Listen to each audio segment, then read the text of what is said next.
Hi, this is Brother Bo greeting my IMG family. And I miss you. And I should be there with you right now, but I am in Australia. I'm preaching to the feasts in Sydney, Brisbane, and Melbourne. And so I miss you today, but I really wanted to speak to you. So I'm doing this video, and I hope you listen well, and I hope you open your heart to the message that I want to give to you, which I believe God wants to give to you. And it's a very simple message. I was preparing about this whole course on entrepreneurship, and then it shocked me when I realized something. It just blew my mind. A light bulb came as I was reading the life of Jesus, and I said, wow, I never thought of it that way, that Jesus was a businessman. For the longest time, spiritual people are supposed to be focused on heaven and focused on God and focused on religion and focused on prayer and focused on the Bible and not about money and not about business. But Jesus himself, I realize now, was a businessman. How long? He spent more years as a businessman than he spent years preaching, healing, and driving out demons. Jesus spent 17 years as an entrepreneur and only 3 years in the ministry of preaching, healing, and driving out demons. Amazing. During that time, during biblical times, at the age of 13, you would already apprentice with your father. And in Mark chapter 6, verse 33, when Jesus was already preaching, the people said, hey, wait a minute, is he not the carpenter? Didn't he? Wasn't just a few years ago he repaired our jacuzzi? He repaired our 2-car garage? I'm just kidding. But they saw him as that carpenter. Now, Jesus, think about it. He did the normal stuff of marketing his services, of accounting, of collecting payments, of answering complaints from customers, and paying taxes. He was doing all that. He was designing and repairing and selling his services. Jesus, he sanctified business. So my point to you is this. IMG family, I want you to be happy that God has blessed you with your business. Your service, your product is the financial freedom, financial well-being of your customer. That's what you want. That's what you're selling. And you go out there with pride. You go out there with joy. There's nothing to be ashamed of a business. This is your business. And I pray that God prosper you. The other thing I want to share with you is this. In a business, there are ups and there are downs. And I'm sure that you've gone through your downs. And the way I want you to look at your downs, I want to change your perspective. King David, before he became king, he was a young man who fought Goliath. And before he fought Goliath, he was but a shepherd.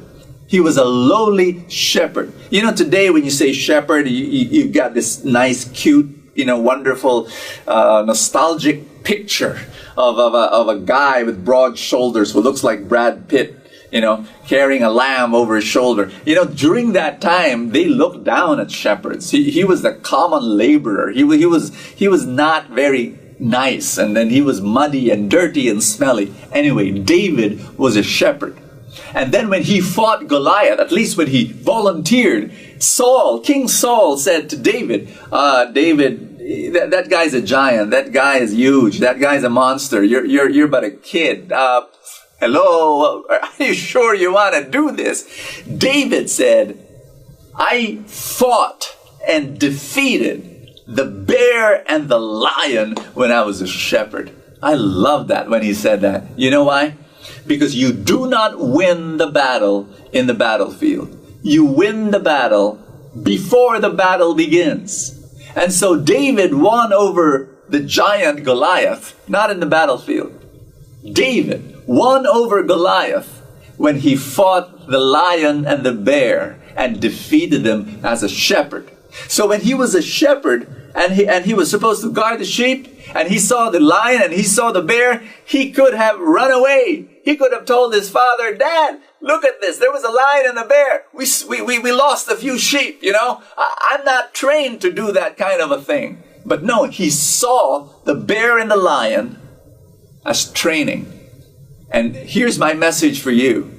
I know some of you are going through some difficult time. Maybe you're going through rejection, and the sting of rejection is taking its toll on you.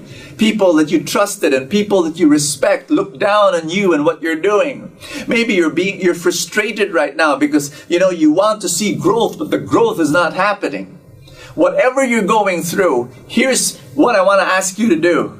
Look at everything as training.